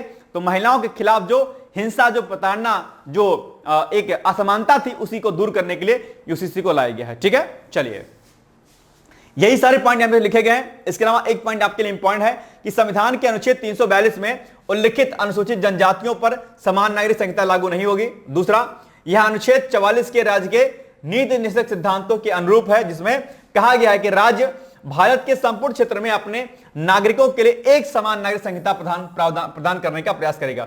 तो इसी के लिए इसको इंट्रोड्यूस किया गया है, यानी कि article number 342 and article number 44 दोनों आपके लिए क्या है, इंपॉर्टेंट हो जाते हैं बॉस। इसको क्या करना है, आपको याद करना है। ठीक है ना, चलिए हो गया पॉइंट, आगे बढ़ते हैं हम लोग। गणतंत्र दिवस परेड अभी हाल ही में चर्चाओं में रहा है और इसमें सबसे इंपॉर्टेंट जो चीज है वो क्या है, 2 दिन फैक्ट है। इस बार 2025 में कौन सा गणतंत्र दिवस मनाया गया? आप कहेंगे सर 76वां बनाया गया। ध्यान रखिएगा, इस बात का सबसे इंपॉर्टेंट पॉइंट तो ये है। इसके अलावा थीम क्या रही है इस बार की गणतंत्र दिवस की? तो थीम क्या रही है, स्वर्णिम भारत, विरासत और क्या, विकास। ये क्या है, इस बार की थीम रही है। और सबसे तीसरा फैक्ट जो इंपॉर्टेंट है कि हर वर्ष गणतंत्र दिवस में हमारे अलग अलग देशों के राष्ट्राध्यक्ष इसमें शामिल होते हैं। तो 2025 में मुख्य अतिथि के रूप में गणतंत्र दिवस में कौन शामिल हुआ? तो इंडोनेशिया के जो राष्ट्रपति हैं, कौन, प्रबोवो सुबियांतो जो है मुख्य अतिथि के रूप में शामिल हुए थे। तो यही पॉइंट आपके लिए क्या करना है, इंपॉर्टेंट याद रखना है आपको। यानी कि एक पॉइंट ये इंपॉर्टेंट, दूसरा थीम इंपॉर्टेंट और तीसरा क्या है आपका, ये इंपॉर्टेंट। और इसी में जो है अलग अलग जो हमारी मिसाइलें आदि थी उनका क्या किया गया, इसमें जो है प्रदर्शन किया गया। तो यह भी इसमें क्या है, लिखा गया है अलग अलग पॉइंट। ठीक है, संयुक्त झांकी इसमें तीनों सेनाओं की निकाली गई और अलग अलग राज्यों के द्वारा भी इसमें झांकी निकाली गई है। बाकी ये सारे पॉइंट लिखेंगे, आप इसको पढ़ लीजिएगा कि किन किन मिसाइलों का जो इसमें परीक्षण आदि किया गया, इसमें सब पॉइंट इसमें लिखे गए हैं। इतना कोई इंपॉर्टेंट नहीं, इसलिए इसको मैं स्किप कर दे रहा हूं। चलिए, पंजाब ने 100% पाइप जलापूर्ति का लक्ष्य जो है क्या कर लिया है, प्राप्त कर लिया। तो यह भी आपके लिए इंपॉर्टेंट है, चर्चाओं में है। यानी कि हाल ही में पंजाब ने केंद्र सरकार की हर घर जल योजना, क्या है केंद्र सरकार की हर घर जल योजना, इसके बारे में डेफिनेटली आप लोग जानते होंगे। प्रधानमंत्री हर घर जल योजना का मुख्य उद्देश्य क्या है? इसका मुख्य उद्देश्य यह है कि जो भी घर होते हैं उन घरों में क्या करना, शुद्ध पानी पहुंचाना। एक तो लक्ष्य इसका यह हो गया, शुद्ध पानी की आवश्यकता को पूरी करना। दूसरा, जो वाटर जो क्या होता था, एक तरीके से वेस्ट होता था, तो उसको रोकना है। यानी कि जल संरक्षण क्या करना, जल संरक्षण करना इसका मुख्य उद्देश्य है बॉस। तो इसके माध्यम से सरकार व्यापक स्तर पर जो है इस हर घर जल योजना को लॉन्च कर रही है, ताकि शुद्ध पानी हो और जल का जो तीव्र दोहन हो रहा था, एक तरीके से जो वाटर वेस्ट हो रहा था, उसको क्या किया जा सके, बचाया जा सके। तो इस मामले में पंजाब जो है क्या रहा है, अपने आप में सबसे आगे रहा है। यानी कि वहां पर हर ग्रामीण घरों में 100% पाइप के माध्यम से जल को पहुंचा दिया गया। यानी कि प्रधानमंत्री जो आपका ये योजना है प्रधानमंत्री की, केंद्र सरकार की हर घर जल योजना, उसको वहां पर व्यापक रूप से सफलतापूर्वक उसको कंप्लीट कर लिया गया है। ठीक, चलिए। और पंजाब जो देश का ऐसा 5वां राज्य बन गया जिसने सभी घरों को 100% पाइप जल आपूर्ति सुनिश्चित कर ली है। इसके अलावा पंजाब ओडीएफ मुक्त भी राज्य अपने आप में बन गया है। यह भी फैक्ट आपके लिए क्या है, सबसे ज्यादा इंपॉर्टेंट है। ठीक है ना, याद रहेगा पॉइंट। चलिए आगे बढ़ते हैं हम लोग। आईएनएस सूरत, आईएनएस नीलगिरी और आईएनएस वाक्सीर राष्ट्र को समर्पित है किया गया है। और अभी सबसे बड़ी बात यह कि इन तीनों को एक साथ जो है राष्ट्र को समर्पित किया गया है, इसीलिए क्या है, अपने आप में ये चर्चाओं में रहा है। तो अब इनके बारे में एक एक पॉइंट हम देख लेते हैं। यानी कि जो ये आपका आईएनएस सूरत है, एक क्या है, विध्वंसक युद्धपोत है। इसमें उन्नत हथियार प्रणाली, मिसाइल और आधुनिक संचार उपकरण इसमें क्या है, शामिल है। किसमें, ये जो आपका आईएनएस क्या है, सूरत है। ठीक है। दूसरा, अगर बात करेंगे हम लोग आईएनएस नीलगिरी की, तो आईएनएस नीलगिरी क्या है, एक फ्रिगेट युद्धपोत है। इसमें स्वदेशी तकनीक से निर्मित सेंसर और हथियार प्रणाली इसमें क्या है, शामिल है। तो दूसरा ये हो गया। और तीसरा जो आपका ये आईएनएस वागसीर है, ये क्या है, तो आईएनएस वागसीर एक पनडुब्बी है। यह पहले से कमीशन की गई कलवरी के बाद छठी P-75 पनडुब्बी है। यह गुप्त संचालन करने में सक्षम है और इसमें अत्याधुनिक तकनीक का उपयोग किया गया है, यानी कि खुफिया जो चीजें होती हैं, खुफिया संघर्षों में या खुफिया आयोजनों में इस पनडुब्बी का इस्तेमाल व्यापक स्तर पर किया जा सकता है। तो ये एक अपने आप में एक अच्छी बात है। इन तीनों का हाल ही में एक ही साथ में इसका अनावरण किया गया, तो ये एक बड़ी उपलब्धि है भारत के लिए। ठीक है, खास बात यह कि इसको स्वदेशी तकनीक से भी विकसित किया गया है। चलिए, जेएमओ सुरंग ये भी अभी चर्चाओं में रहा है। हाल ही में प्रधानमंत्री श्री नरेंद्र मोदी जी के द्वारा इसका उद्घाटन किया गया है। ठीक है, कब किया गया है, 13 जनवरी 2025 को, यानी कि हाल ही में जनवरी में। यह सुरंग श्रीनगर और लेह राष्ट्रीय राजमार्ग, क्या श्रीनगर और लेह राष्ट्रीय राजमार्ग पर गगनगिर और सोनमर्ग के बीच 6.5 किलोमीटर लंबी 2 लेन सड़क सुरंग है। तो यह पॉइंट आपको याद रखना है, जिसकी पूरी लंबाई कितनी है, 12 किलोमीटर है। यह सुरंग सोनमर्ग के लिए सभी मौसमों में कनेक्टिविटी जो क्या करेगी, प्रदान करेगी। आप जानते होंगे कि जम्मू कश्मीर में व्यापक स्तर पर जब से 370 हटा है तब से व्यापक स्तर पर विकासात्मक गतिविधियों को चलाया जा रहा है। ठीक है, और बाकी पॉइंट दे रखा है कि ये समुद्र से लगभग 8,652 जो है अपना फीट की ऊंचाई पर यह स्थित है। ठीक है, चलिए, ड्राइवर प्रशिक्षण संस्थानों की स्थापना हेतु पैन इंडिया योजना, यह भी अभी सरकार द्वारा चलाई जा रही है। क्या कुछ है इसको देखते हैं। यानी कि जनवरी 2025 में मंत्री कौन, नितिन गडकरी द्वारा इस योजना की घोषणा की गई थी। उद्देश्य क्या है इसका उद्देश्य है कुशल ड्राइवर, यानी कि जो स्किल ड्राइवर होंगे अपने आप में, इनकी कमी को दूर करना और सड़क सुरक्षा तथा परिवहन बुनियादी ढांचे में क्या करना है, सुधार करना है। जब स्किल ड्राइवर होंगे, कुशल ड्राइवर होंगे, तो निश्चित तौर पर एक बढ़िया काम होगा। आप जानते होंगे कि 2024 में जो है सड़क दुर्घटनाओं के कारण जो है लगभग 8.0 लाख जो है मौतें हो गई हैं। ये 2024 का आंकड़ा है और उस पर एक रिपोर्ट सरकार ने पेश की थी, आप जानते होंगे। यानी कि सड़क दुर्घटनाओं में 2024 में 1.80 लाख लोग जो है क्या हुए हैं, एक्सपायर हो गए हैं। तो ये एक बड़ी चिंताजनक बात है। इसको इसीलिए सरकार ने इसको रोकने के लिए, कुशल ड्राइवरों की कमी को दूर करने के लिए अभियान की शुरुआत की है। चलिए, और इसी अभियान के तहत में ई रिक्शा की सुरक्षा में सुधार के लिए भी विशेष प्रावधान किए गए हैं।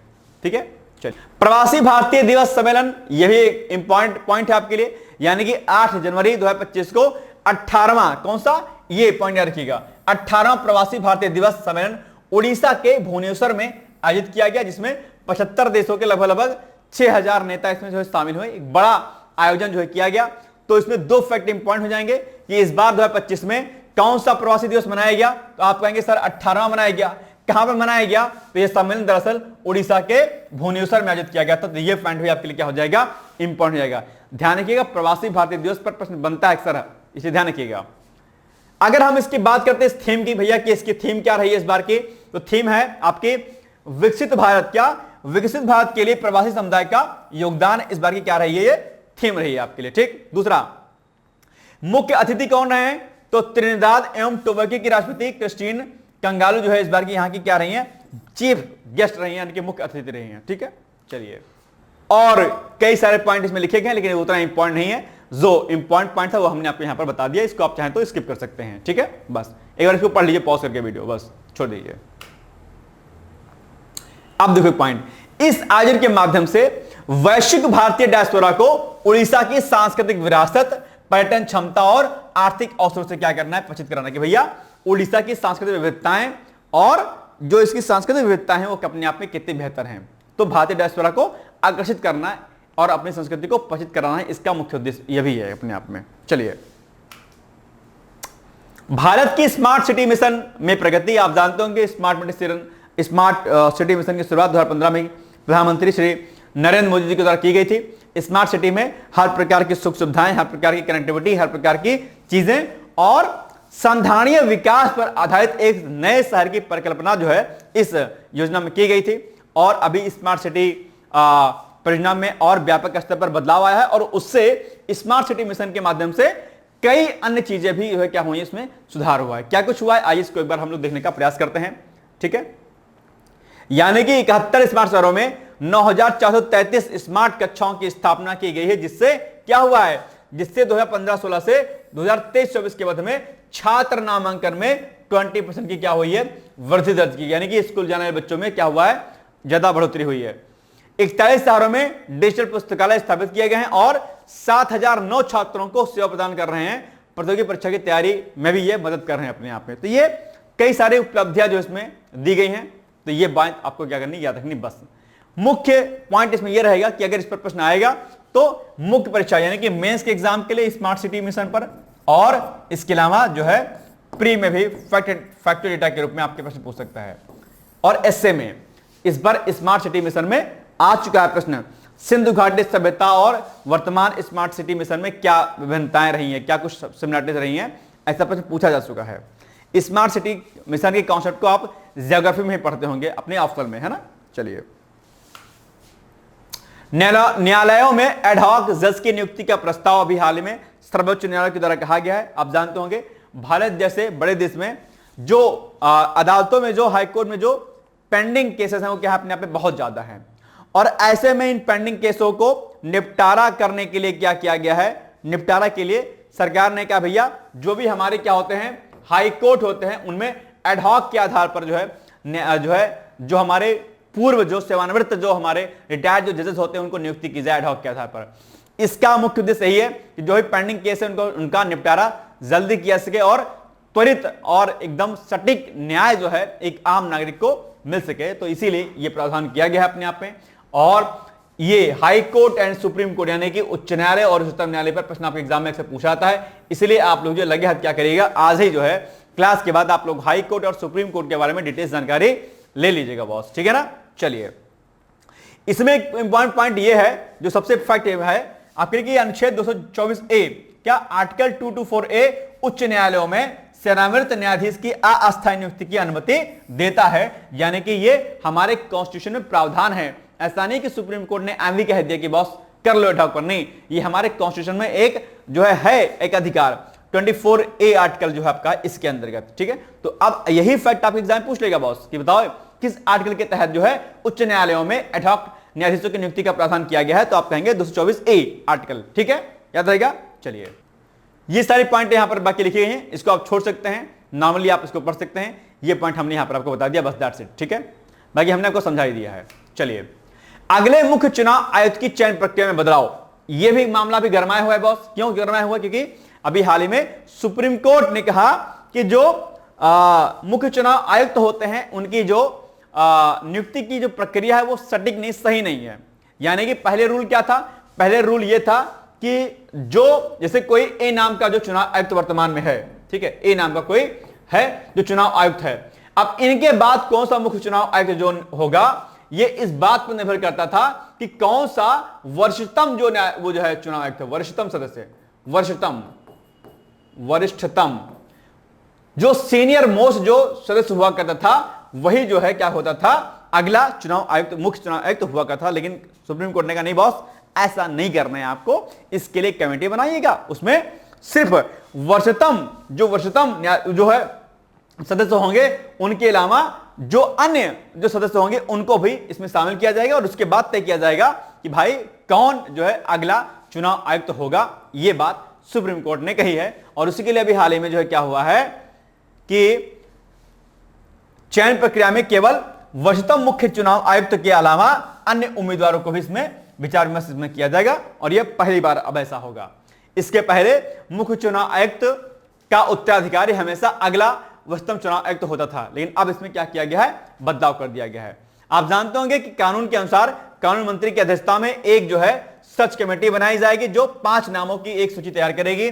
यह नया कानून सुप्रीम कोर्ट के हस्तक्षेप के बाद आया हुआ है, जो हमने आपको जस्ट बताया, ठीक है। बस यही चीज चर्चाओं में रही है। अब बात अगर हम कर लेते हैं चुनाव आयोग की, तो आप बताओ कि एक तो स्टेट इलेक्शन कमीशन और आपका जो है आपका सेंट्रल वाला है, दोनों में कई बार अंतर पूछ लेता है। और किस जो है आर्टिकल के तहत जो है निर्वाचन आयोग की स्थापना की बात कही गई है, जरा मुझे कमेंट करके ऑन स्पॉट बताइएगा कि कौन सा ऐसे आर्टिकल है जिस आर्टिकल के तहत में जो है भारतीय निर्वाचन आयोग के बारे में चर्चा की गई है। आर्टिकल बताइएगा, कई बार आपके एग्जाम में पूछा गया है प्रश्न, ठीक है। चलिए, तमिलनाडु का लौह युग ये भी अभी चर्चाओं में रहा है बॉस। क्यों चर्चाओं में रहा है, इसको देख लेते हैं एक बार। तो जनवरी 2025 में जारी एक रिपोर्ट के अनुसार तमिलनाडु में लौह युग की शुरुआत को वैश्विक इतिहास में 2000 साल पीछे ले जाने का दावा किया गया है। ये इसीलिए क्या रहा है, चर्चाओं में रहा है अपने आप में, ठीक है। इसके अनुसार तमिलनाडु में लौह युग का प्रमाण जो है 3345 ईसा पूर्व तक जाता है, जो पहले माने गए 1500 से 2000 ईसा पूर्व से बहुत पहले का है। ये भी चर्चाओं में हो जाता, पूछ लिया आपके एग्जाम में। और एक स्टडी हुई है, उस स्टडी में क्या कहा गया है कि उत्तर भारत के ताम्र युग और दक्षिण भारत के लौह युग में क्या है, समकालीन होने की संभावना इसमें जो है जताई गई। कहां पर, उत्तर भारत का जो ताम्र युग है और दक्षिण भारत का जो लौह युग है। तो ये पॉइंट आपको क्या करना है, याद रखना है। ये जो स्टडी की गई है ये पुदुचेरी विश्वविद्यालय और तमिलनाडु राज्य पुरातत्व विभाग के द्वारा संयुक्त रूप से किया गया है। तो ये पॉइंट भी आपको क्या करना है, याद रखना है कि स्टडी किसकी है, ठीक है। चलिए, मूसी नदी के किनारे की ऐतिहासिक इमारतें विश्व धरोहर सूची में क्या हुई हैं, शामिल हो गई हैं। ये भी आपके लिए क्या इंपॉर्टेंट है बॉस, ठीक है। यानी कि 17 जनवरी 2025 को वर्ल्ड मॉन्यूमेंट्स फंड WMF ने, ठीक है, याद रखिएगा इसको, हैदराबाद में मूसी नदी के किनारे स्थित ऐतिहासिक इमारत को अपने विश्व स्मारक वास्तु सूची में शामिल कर लिया है। यह मान्यता इन सांस्कृतिक और ऐतिहासिक संपत्तियों के संरक्षण की तत्काल आवश्यकता को उजागर करने के लिए किया गया है। तो ये सबसे क्या है, इंपॉर्टेंट पॉइंट है आपके लिए, ठीक। चलिए, अगर बात हम मुख्य तथ्यों की करते हैं तो WMF की मान्यता इन ऐतिहासिक इमारत के अंतरराष्ट्रीय महत्व को क्या करती है, रेखांकित करती है, यानी कि इनका रोल जो है अपने आप में विश्वविख्यात है। मूसी नदी और उसके आसपास के क्षेत्र को प्रदूषण और शहरी विकास जैसे पर्यावरणीय चुनौतियों का सामना करना पड़ रहा है, जो इन विरासत स्थलों के संरक्षण के लिए क्या है, खतरा है अपने आप में। तो इसीलिए इसको जो है अलग से सूचीबद्ध किया गया है। आप लोग इस पॉइंट को ध्यान रखिएगा, ठीक है। चलिए, भारत की डिजिटल अर्थव्यवस्था, ये आंकड़ों वाला क्वेश्चन है अपने आप में। यानी कि भारतीय अर्थव्यवस्था जो है डिजिटल अर्थव्यवस्था के रूप में आगे बढ़ रही है। यानी कि हाल ही में इलेक्ट्रॉनिक और सूचना प्रौद्योगिकी मंत्रालय ने भारत की डिजिटल अर्थव्यवस्था पर एक व्यापक रिपोर्ट जारी की है और यह रिपोर्ट भारतीय अर्थव्यवस्था पर डिजिटल क्षेत्र के आकार, विकास और प्रभाव के बारे में महत्वपूर्ण जानकारी प्रदान करती है, ठीक है। क्या कहा गया है, आइए इसको देखते हैं हम लोग। तो भारत के डिजिटल अर्थव्यवस्था में वर्ष 2022-23 में राष्ट्रीय आय में लगभग 11.74% का योगदान दिया गया है। यह आंकड़ा 2030 तक राष्ट्रीय आय का 5वां हिस्सा होने की क्या है, ये अपने आप में उम्मीद है, ठीक है। और इसमें डिजिटल अर्थव्यवस्था में तकनीकी प्लेटफॉर्म जैसे कि नए डिजिटल उद्योगों के साथ साथ जो है जो बैंकिंग सेक्टर है, शिक्षा, व्यापार जैसे पारंपरिक क्षेत्र का डिजिटल परिवर्तन भी शामिल है इसमें, ठीक है। ये कुछ डेटा इसमें दिया गया है। यानी कि डिजिटल अर्थव्यवस्था ने 2022-23 में लगभग 14.67 मिलियन श्रमिकों को रोजगार प्रदान किया, जो रोजगार सृजन में इसकी महत्वपूर्ण भूमिका को क्या करता है, उजागर करता है। तो डिजिटल अर्थव्यवस्था अपने आप में निबंध के दृष्टिकोण से भी महत्वपूर्ण है और कई बार आपके एग्जाम में पूछा भी गया इसके प्रश्न, ठीक है। याद रखिएगा इस पॉइंट को भी। चलिए, अमेरिका ने OECD वैश्विक कर समझौते से हटने की घोषणा की है। ये कोई नई बात नहीं, जब से ट्रंप बाबू आए हैं तब से वो अलग अलग ऑर्गेनाइजेशन से, अलग अलग जो चीजों से हट रहे हैं अपने आप को, क्योंकि माइंड कैसा है उनका, बिजनेस वाला है। अब जब आप केवल पैसे के पॉइंट से सोचेंगे तो देश दुनिया के बारे में आप नहीं सोचेंगे। सबसे दुख तब हुआ जब दो महत्वपूर्ण चीजों से ट्रंप साहब बाहर हो गए। यानी कि एक आपका पेरिस समिट, जो आप जानते होंगे 2015 में जो हुआ था, पेरिस समिट से बाहर होना और WHO से बाहर होना अपने आप में बड़ी चिंताजनक बात थी अपने आप में अमेरिका के लिए। हालांकि उसके बाद से अमेरिका कई सारे महत्वपूर्ण समझौता ज्ञापनों से अपने आप को पीछे धकेल लिया और अपनी रणनीति यानी कि अमेरिका फर्स्ट की रणनीति को वो ट्रंप साहब क्या कर रहे हैं, आगे बढ़ा रहे हैं। यानी कि पहले अमेरिका, उसके बाद देश दुनिया, भाड़ में जाए सब कुछ। ये इनकी अलग स्ट्रेटजी है जो कि चिंताजनक है अपने आप में। चलिए, तो ये जो किया गया है समझौता, इससे क्या है, इसका उद्देश्य क्या है, बहुराष्ट्रीय कंपनियों द्वारा लाभ पुनर्निर्धारण और वैश्विक न्यूनतम कॉर्पोरेट कर दर के माध्यम से कर चोरी का समाधान करना था। ये एक पॉइंट था। इसी समझौते पर लगभग 140 से अधिक देशों ने हस्ताक्षर किया था। अमेरिका का दावा कि समझौता अमेरिकी आर्थिक प्रतिस्पर्धा और संप्रभुता को क्या करता है, कम करता है। वही बात जो हमने आपसे कहा, अमेरिका फर्स्ट है ना। तो पहले अमेरिका क्या की इकोनॉमिकल कंडीशन ठीक रहे, उसके बाद कुछ होगा मामला। ये ट्रंप साहब का एक अपना अलग खेल है ना, क्या कीजिएगा। चलिए, भारत की गैर जीवाश्म ईंधन क्षमता 217 गीगावाट तक क्या हुई है, पहुंच गई है। यानी कि 22 जनवरी 2025 को भारत में अपनी अक्षय ऊर्जा यात्रा में एक महत्वपूर्ण मील का पत्थर हासिल कर लिया है। भारत में अक्षय ऊर्जा क्षमता में उल्लेखनीय वृद्धि देखी गई है, जिसमें पिछले वर्ष 24.5 गीगावाट सौर ऊर्जा और 3.4 गीगावाट पवन ऊर्जा क्षमता जोड़ी गई अपने आप में। आप जानते हो कि सरकार नवीकरणीय ऊर्जा स्रोतों पर खासा जो है जोर दे रही है, और ऐसे में निश्चित तौर पर जो है हमारी जो गैर जीवाश्म ईंधन ऊर्जा है अपने आप में उसमें क्या हुई, बढ़ोतरी हो रही है ना। कुल स्थापित अक्षय ऊर्जा क्षमता में 47% के योगदान के साथ सौर ऊर्जा अग्रणी योगदानकर्ताओं के रूप में उभरा, यानी कि इस मामले में अक्षय ऊर्जा के मामलों में सौर ऊर्जा से जो संचार जो चीजें हैं वो सबसे आगे हैं अपने आप में। उसके बाद फिर विंड एनर्जी और बाकी एनर्जी है अपने आप में। चलिए, आप जानते हो कि सौर इंस्टॉलेशन में राजस्थान, गुजरात और तमिलनाडु अग्रणी जो है प्रदर्शनकर्ता राज्य के रूप में रहे। तो आप एग्जाम में पूछ लेगा कि सौर इंस्टॉलेशन में कौन से प्रमुख राज्य रहे हैं नंबर 1 पर, तो आप कहेंगे सर नंबर 1 पर राजस्थान, फिर गुजरात, तमिलनाडु हैं।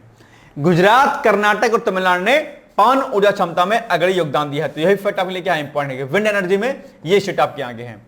पीएम सूर्य घर मुफ्त बिजली योजना जैसी पहलों से प्रेरित होकर के रूफटॉप सौर क्षेत्र में उल्लेखनीय वृद्धि देखी गई है, जिसमें 4.59 गीगावाट की नई क्षमता जो है इसमें स्थापित की गई है। तो ये सारे फैक्ट क्या आपके लिए इंपॉर्टेंट है आपके लिए। आप जानते हो कि सरकार ने 2030 तक जो है 500 गीगावाट गैर जीवाश्म ईंधन जो है प्राप्त करने का लक्ष्य रखा है। यह फैक्ट आपके लिए क्या है, सबसे इंपॉर्टेंट है। ठीक है कि भैया किस वर्ष तक सरकार ने जो है 500 गीगावाट गैर जीवाश्म ईंधन ऊर्जा को प्राप्त करने का लक्ष्य रखा गया, तो आप कहेंगे 2030 तक, या फिर दूसरा प्रश्न पूछ लेगा कि 2030 तक कुल कितने गीगावाट गैर जीवाश्म ईंधन ऊर्जा को प्राप्त करने का लक्ष्य सरकार के द्वारा रखा गया, तो आप कहेंगे 2030 तक। ठीक है, और 500 गीगावाट तक अपने आप में। तो ये पॉइंट क्या करनी है आपको याद रखनी विशेष तौर पर, ये फैक्ट इंपॉर्टेंट आपके लिए नोट कर लीजिएगा। भाई साहब बैठे मत रहिएगा, बैठे रहिएगा तो मामला गोलगप्पे से होगा, जीवन गोलगप्पे सा हो जाएगा आपका। इसलिए अच्छे से पढ़िए और चटियाने पर ध्यान मत दीजिए, है ना, नहीं तो फिर से वही विकट स्थिति उत्पन्न होगी आपके सामने। सर मेहनत किया था, सर नहीं हुआ, सर ये हुआ, जो जो कहा उसको याद कर लिया करिए। कॉपी बगल में रखे हो कि नहीं रखे हो, अब कॉपी की जगह पर आपने फोन रखा हुआ होगा, अपने यहाँ पर चार्जर रखा होगा, एडाप्टर बगल में रखा होगा आपने, कि जैसे ही डिस्चार्ज हो फोन फट से लगा लें ना। 1% बैटरी डाउन नहीं होनी चाहिए, डाउन हो जाएगी तो चटियाएगा कैसे मामला, है ना। शादी से पहले डिवोर्स हो जाएगा, फिर क्या कीजिएगा। ये सब बड़ी कमियां हैं आप लोग की, है ना, ध्यान दीजिए इस पर। चलिए, ये क्या है, ये जीवन का सबसे बड़ा ड्रग्स है बस इस समय। कोकेन, हेरोइन, है ना, शराब, सिगरेट, इन सभी से कहीं गुना ज्यादा खतरनाक क्या ये नशा है फोन का। और सबसे ज्यादा बर्बाद अगर किसी को कर रहा है तो कम उम्र के बच्चों को बर्बाद कर रहा है, और माता पिता तो उससे बर्बाद हो ही रहे हैं अपने आप में, है ना, वो तो कोई वो नहीं है। लेकिन बच्चे जो है कम उम्र के, इसमें 18 से जो कम उम्र के जो बच्चे हैं वो सबसे ज्यादा इससे प्रभावित हो रहे हैं अपने आप पे। ये इसको बचा के रखिए अपने आप से, है ना, नहीं तो जिंदगी गुलगप्पा हो जाएगी। चलिए, राजकोषीय स्वास्थ्य सूचकांक इंपॉर्टेंट है आपके लिए और चर्चाओं में रहा है। तो अभी हाल ही में इसी समय एक रिपोर्ट जारी की गई है, और इस रिपोर्ट में उड़ीसा ने क्या किया है, प्रथम स्थान प्राप्त किया है। ठीक है, उड़ीसा क्या है, प्रथम शीर्ष स्थान प्राप्त करने वाला राज्य रहा है।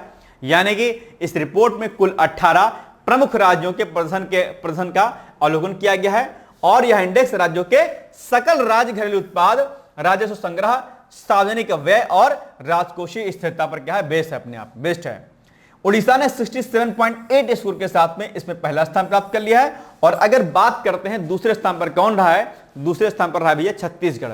यानी कि फर्स्ट पर उड़ीसा, सेकंड पर क्या है आपका छत्तीसगढ़ आपका। ठीक है, तो ये दोनों पॉइंट आपको याद रखने हैं। इसके अलावा उच्च कर दक्षता और गैर कर राजस्व सृजन के कारण राजस्व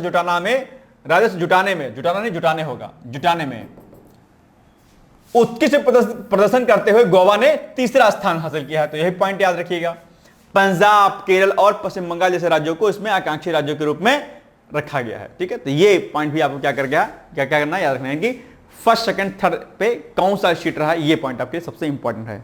चलिए, भारत की कॉफी की वैश्विक मांग में वृद्धि हुई है। यानी कि जो इंडियन कॉफी है उसकी डिमांड ग्लोबली ज्यादा हो रही है। अच्छी क्वालिटी की होती है, अपने आप में बेहतर होती है और स्वाद में अच्छी होती है। जैसे जो भारतीय चाय है उसकी डिमांड भी खूब है, अपने आप में जानते होंगे आप, है ना।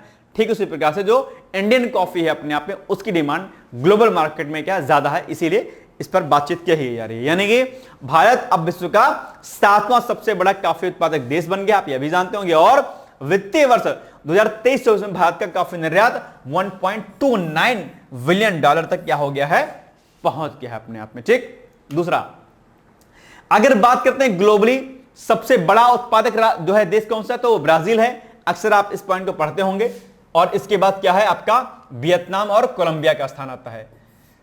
एक चीज आप जरा ध्यान रखिएगा कि ये क्या वास्तव में ब्राजील ही है क्या? आई थिंक अभी फिलहाल हाल ही में शायद ब्राजील का नाम, ब्राजील शायद सेकंड पे हो गया था, ऐसा कुछ था शायद।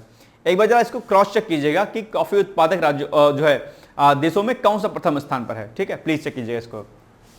चलिए, बाकी डेटा यहां पर उसको दिए गए हैं कि कौन कहां पर कौन कौन सा रहा है, कैसे कैसे रहा है।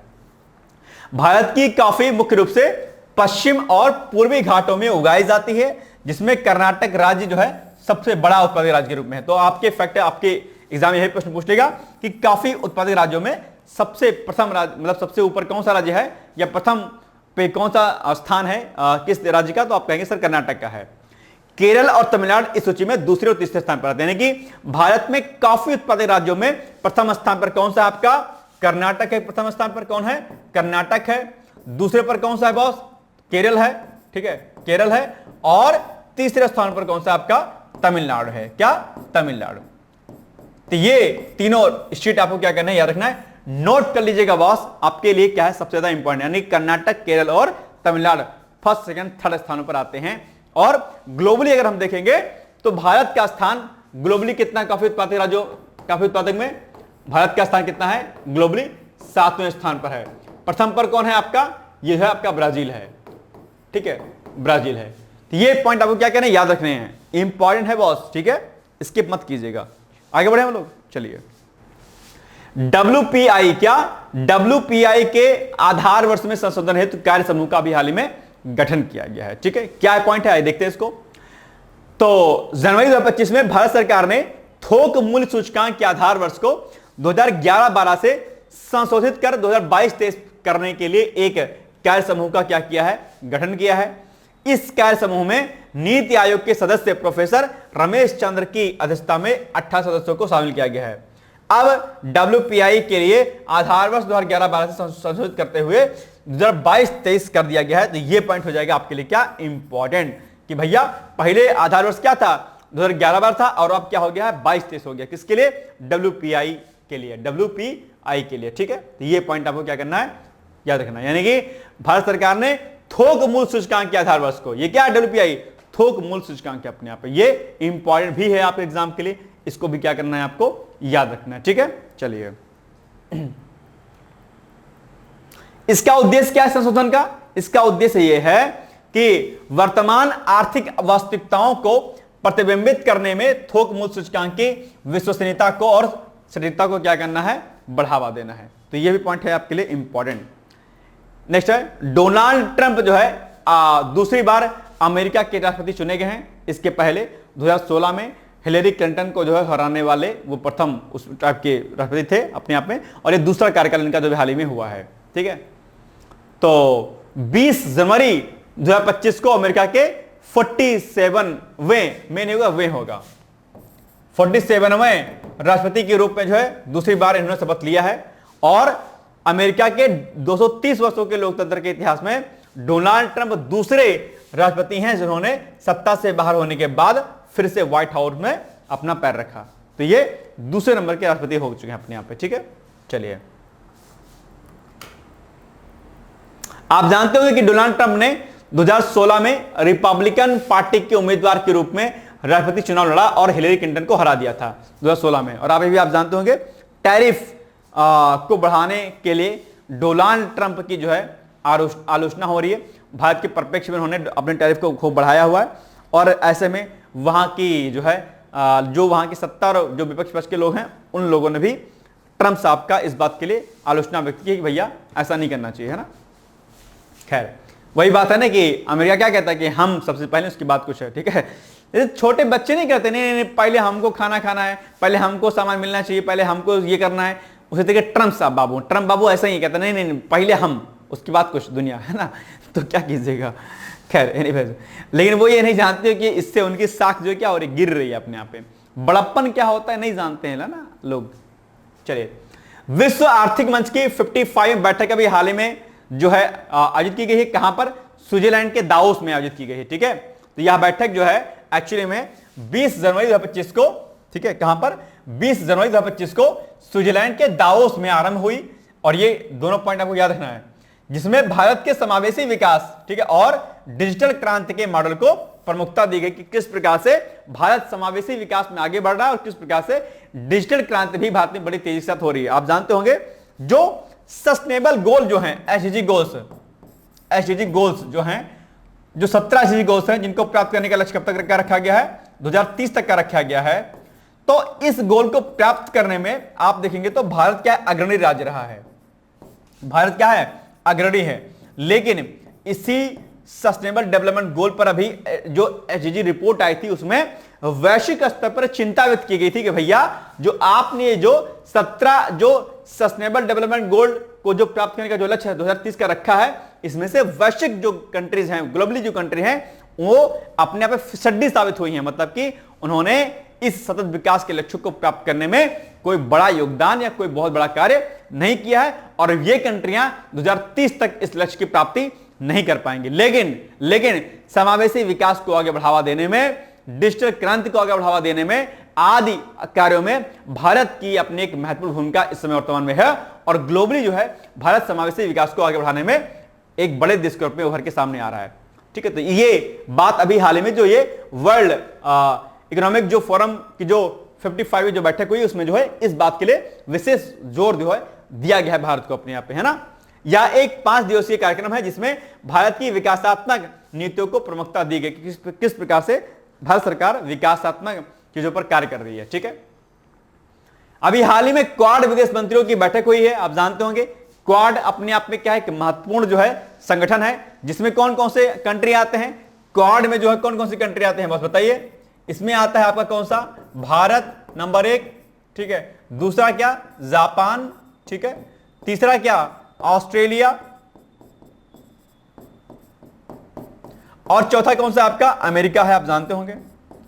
और इसकी मूल स्थापना जो है एक्चुअली में अगर आप देखेंगे ठीक क्वाड की, तो इसकी मूल उद्देश्य जो चीन है, चीन का जो बढ़ता हुआ विस्तारवादी नीति है उसको काउंटर करने के लिए दरअसल, और इंडो पैसिफिक क्षेत्र में अपनी स्थिति को मजबूत करने के लिए, ठीक है, सामरिक और आर्थिक दृष्टिकोण से, क्या क्या? सामरिक दृष्टिकोण से, ध्यान रखिएगा, सामरिक और आर्थिक दृष्टिकोण से, सामरिक और आर्थिक,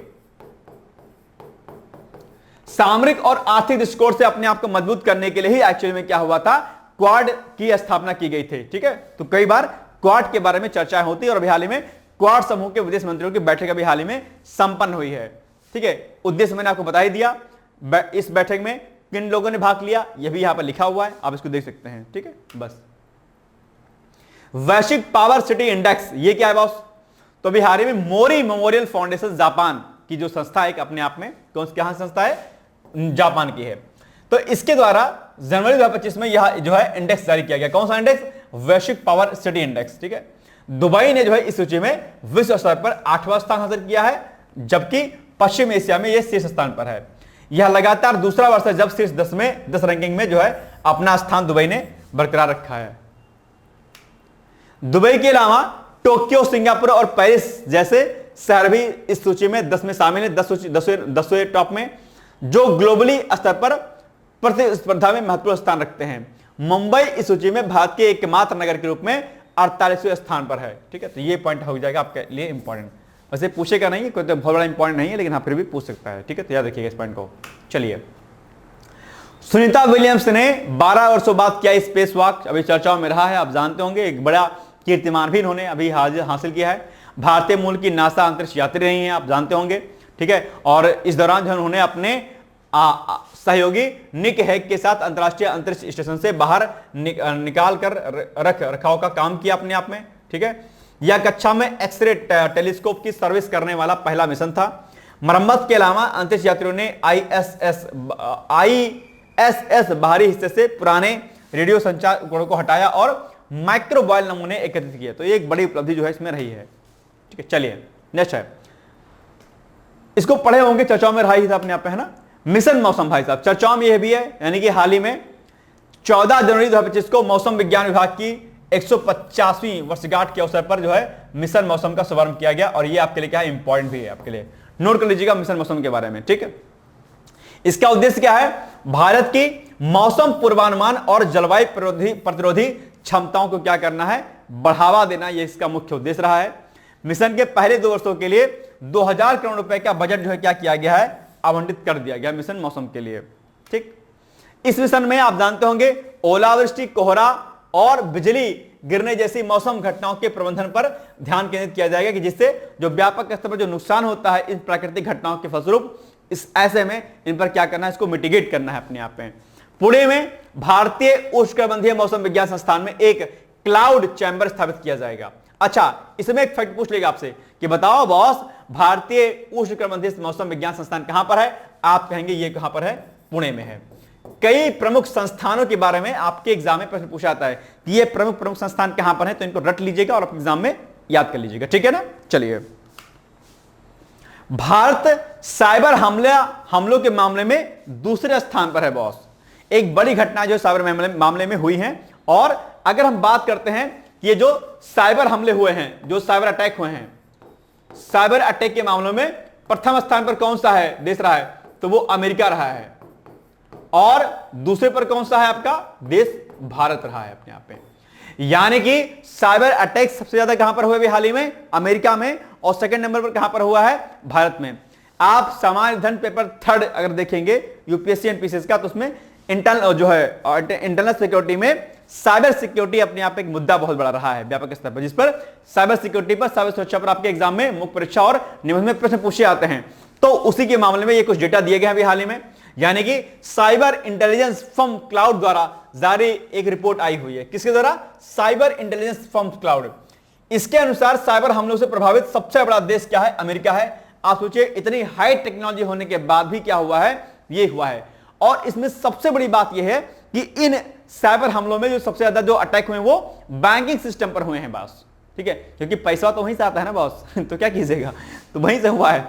और भारत जो है इस सूची में दूसरे स्थान पर है, जबकि इजराइल जो है वो तीसरे स्थान पर है। तो पहले स्थान पर कौन सा है साइबर हमले में, अमेरिका, दूसरे पर भारत, और तीसरे पर कौन सा है, इजराइल है। क्या है, इजराइल है, इजराइल है। तो यही पॉइंट क्या करना है आपको, याद रखना है, ठीक है। ये इजराइल नहीं है, ये इजराइल कर लीजिएगा, इजराइल, ठीक है, याद रखिएगा। अमेरिका में 140 साइबर हमले हुए हैं, भारत में 95 और इजराइल में 97। तो ये फर्स्ट, सेकंड एंड थर्ड हो गया। वित्त और बैंकिंग क्षेत्र, यानी कि फाइनेंस और बैंकिंग जो है इसमें सबसे ज्यादा इफेक्ट वाले क्षेत्र हैं। अब आपके सामने छोटा सा एडवर्टाइजमेंट है कि अगर आप जो है आरओ मुख्य परीक्षा देना चाहते हैं, अभी आपका प्री निकल रहा होगा, तो अभी आप 20 सितंबर तक जो है ऑफर का फायदा उठाते हुए आप एडमिशन ले सकते हैं। एक विशेष ऑफर दिया गया है, M1000 कूपन कोड लगाइएगा, फीस हमारी 4500 से 3500 हो जाएगी आपके लिए। और इसमें जीएस के सेक्शन को छोड़ते हुए बाकी हिंदी का, एसए का जितना भी कंटेंट है उसके वीडियो लेक्चर्स आपके, उसके नोट्स आपके, इंपॉर्टेंट आर्टिकल्स आपके, उनके लेक्चर्स आपके, मतलब ठीक है, पीडीएफ में नोट्स उसके, करंट अफेयर्स की मैगजीन उसके नोट्स, ये सब चीजें आपको डेली आंसर एंड प्रैक्टिस आपका मंडे टू संडे ये सब कुछ कराया जाएगा। और जूम मीटिंग के माध्यम से आपसे संपर्क करना हो गया होगा आपसे, ठीक है, आप कन्वर्सेशन कर सकते हैं, टीचर से बात कर सकते हैं, ये सब चीजें जो है इसमें आपको कराई जाएंगी। और इसके लिए आप हमें कांटेक्ट कर सकते हैं, हमारे कांटेक्ट नंबर 8604409201 या फिर 9506742546 पर आप हमसे व्हाट्सएप पर बातचीत कर सकते हैं, ठीक है। तो ये हो गया एक इंपॉर्टेंट अपडेट आपके लिए। चलिए नेक्स्ट है इंदौर और उदयपुर। क्या इंदौर और उदयपुर बने यूनेस्को द्वारा मान्यता प्राप्त वेटलैंड सिटी, ये भी अपने आप में क्या है, चर्चाओं में रहा है। आप जानते होंगे इंदौर लगातार कई वर्षों से स्वच्छता के मामले में क्या रहा है, प्रथम उसमें रहा है सिटी में, ठीक है। तो आइए इसके पॉइंट हम देखते हैं। तो वेटलैंड सिटी के रूप में मान्यता उन शहरों को दी जाती है जो अपने प्राकृतिक और मानव निर्मित वेटलैंड्स को संरक्षित करने और उनके सतत विकास उपयोग को बढ़ावा देने के लिए 6 अंतरराष्ट्रीय मानदंडों को क्या करते हैं, पूरा करते हैं, यानी कि 6 पैरामीटर जो होते हैं उनको फुलफिल करते हैं। उदयपुर में प्रमुख जल निकायों में पिछोला झील, फतेह सागर झील, गोवर्धन सागर और बड़ी झील शामिल है। इस मान्यता से शहर में गीले क्षेत्रों यानी जो वेटलैंड्स होते हैं इनकी सफाई, कचरा प्रबंधन और अतिक्रमण रोकने के लिए व्यापक प्रयास किया जाएगा। प्रवासी पक्षियों के लिए नए द्वीप भी इसमें विकसित किए जाएंगे। इससे क्या होगा, टूरिज्म को बढ़ावा मिलेगा निश्चित तौर पर। इंदौर जो कि स्वच्छता सर्वेक्षण में लगातार सबसे स्वच्छ शहरों में से शामिल है, ठीक है, इसको यह मान्यता शहर की छवि को और मजबूत करती है। सिरपुर झील एक मानव निर्मित वेटलैंड है जो प्राकृतिक गुणों को क्या करती है, प्राप्त कर चुकी है। तो ये पूछ लेगा आपके एग्जाम में कि सिरपुर झील कहां पर है, आप कहेंगे बॉस इंदौर में है, ठीक है ना। तो ये प्राकृतिक साफ सफाई स्वच्छता आदि के लिए जो है इसको स्थान मिला है। छोड़ दीजिए ये पॉइंट यहां बढ़ा दीजिएगा, ये इस होगा, इसे पक्षी अभ्यारण्य के रूप में, क्या इसे कर लीजिएगा, इसे पक्षी अभ्यारण्य के रूप में विकसित किया जा रहा है। और यहां 130 पक्षी प्रजातियां पाई जाती हैं, जिनमें कुल दुर्लभ प्रजातियां जैसे भारतीय नदी टर्म और मिस्र के गिद्ध इसमें क्या है, शामिल हैं, ठीक है। चलो, पद्म पुरस्कार भाई साहब अभी चर्चाओं में रहा है। कुल 139 पुरस्कार इसमें प्रदान किए गए, जिसमें एक युगल पुरस्कार भी इसमें शामिल है। 7 पद्म भूषण प्रदान किए गए। पद्म भूषण की संख्या 19 है। 113 लोगों को पद्मश्री प्रदान किया गया। पद्म पुरस्कार प्राप्तकर्ताओं में कुल 23 महिलाएं भी शामिल रही हैं और 13 लोगों को मरणोपरांत पुरस्कार प्रदान किया गया है। ये कुछ डेटा है जो कई बार आपके फैक्चुअल डेटा के रूप में पूछ लेता है आपके एग्जाम में।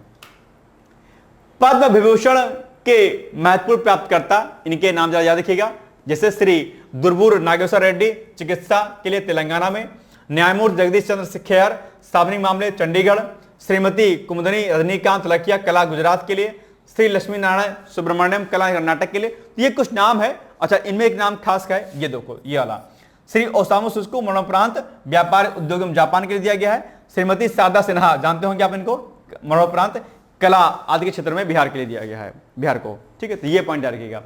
इसी प्रकार से पद्म भूषण के नाम भी यहां पर याद रखिएगा, इनको दिया गया है, ठीक है। और अगर पद्मश्री की बात करते हैं तो इतने लोगों को पद्मश्री का पुरस्कार इसमें दिया गया है। तो ये नाम एक बार क्या करिएगा, याद देख लीजिएगा, ठीक है। चलिए, इसके अलावा आपके सामने एक छोटा सा और एडवर्टाइजमेंट है कि अगर आपका टारगेट पीसीएस का एग्जाम है 2026 का, तो उसके लिए भी हमारे यहाँ पर बैचेस चल रहा है। बहुत ज्यादा डिस्काउंट पीसीएस के बैच में भी दिया गया है। आप चाहे तो हमारा पीसीएस वाला बैच भी आप हमारा ले सकते हैं और इसके लिए भी आप हमें पीसीएस लिख करके आप हमें व्हाट्सअप कर सकते हैं। प्री प्लस मेंस के नाम से बैच हमारा चलेगा। फाउंडेशन कोर्स है, इसमें टेस्ट सीरीज आपका, आंसर राइटिंग प्रैक्टिस आपका, डेली क्विज आपका, सब कुछ कराया जाएगा। सीसेट हिंदी सब कुछ जो कुछ भी है, एसए आदि सारा कुछ इसमें कंटेंट आपका रहेगा। ओवरऑल ये फाउंडेशन कोर्स है, इसमें कोई भी चीज ऐसी नहीं रहेगी जो आपसे छूट जाएगी, ठीक है। चलिए, तो ये हो गया आज का हमारा इंपॉर्टेंट वीडियो और इसी तरीके से हम लोग अब अगले दिन जो है फरवरी माह का जो हमारा वीडियो है उसको हम लोग करेंगे, ठीक है। फरवरी वाले को भी हम लोग कल ही कर लेंगे ताकि चीजें जो आपकी जो सबसे इंपॉर्टेंट जो न्यूज रही है अलग अलग महीनों वार उसको हम आपको कराते रहें, ठीक है। तो कल मिलेंगे और सुबह वाली क्लास भी आप लोग प्लीज जरूर दिखा करिए, ठीक है। बाकी कोई भी दिक्कत होती है सीधे आप हमें कांटेक्ट कर सकते हैं। तब तक के लिए आप लोग पढ़ते रहिए, मस्त रहिए, व्यस्त रहिए, यूं ही मुस्कुराते रहिए और अपने स्वास्थ्य का विशेष ध्यान दीजिए। Thank you so much, bye bye, take care, all the best. दोस्तों, क्या आप पीसीएस अधिकारी बनना चाहते हैं? यदि हाँ, तो डिकोड एग्जाम लेकर आया है यूपी पीसीएस फाउंडेशन कोर्स 2025। यह एक ऑल इन वन कोर्स है जिसमें प्रीलिम्स मेंस दोनों ही परीक्षाओं के लिए वीडियो लेक्चर, एनसीईआरटी और standard books based bilingual notes उपलब्ध कराया जा रहा है। इस कोर्स में प्री और मेंस के सभी प्रीवियस ईयर क्वेश्चंस पेपर भी वीडियो लेक्चर के माध्यम से कोर्स में सम्मिलित होंगे। साथ ही साथ में कोर्स का कंटेंट गुणवत्तापूर्ण होने के साथ ही साथ एग्जाम ओरिएंटेड है, जिससे कोर्स लेने वाले स्टूडेंट्स को कोई भी बाहरी पुस्तक या नोट्स पढ़ने की आवश्यकता न पड़े। इस कोर्स में प्रीलिम्स और मेंस के टेस्ट सीरीज तथा आंसर राइटिंग प्रोग्राम भी शामिल है, जिसके साथ ही साथ टेलीग्राम ग्रुप में रेगुलर टॉपिक वाइज टेस्ट कराए जाएंगे। इसके साथ ही सीसेट, निबंध तथा सामान्य हिंदी की अतिरिक्त कक्षाएं भी चलाई जाएंगी तथा हमारे कोर्स से परीक्षा में सफल होकर इंटरव्यू देने वाले विद्यार्थियों को इंटरव्यू की भी तैयारी कराई जाएगी और अंतिम परिणाम कुछ भी हो, पूरी फीस उन्हें रिवार्ड के स्वरूप जो है वापस कर दी जाएगी तथा अगले बैच में उन्हें निःशुल्क प्रवेश प्रदान किया जाएगा। उल्लेखनीय है कि डिकोड एग्जाम एक संस्थान के रूप में 5 वर्ष के अपने सफल कार्यकाल में अब तक 55 से अधिक विद्यार्थियों को विभिन्न परीक्षाओं में अंतिम सफलता दिलाने में अपना सफल योगदान दे चुका है। इस कोर्स की फीस 15,000 रुपये निर्धारित की गई है, लेकिन पहले प्रवेश लेने वाले 100 विद्यार्थियों को 3,000 रुपये की विशेष छूट दी जा रही है। और अधिक जानकारी के लिए हमारे संस्थान के नंबर 6307495944 पर संपर्क करें।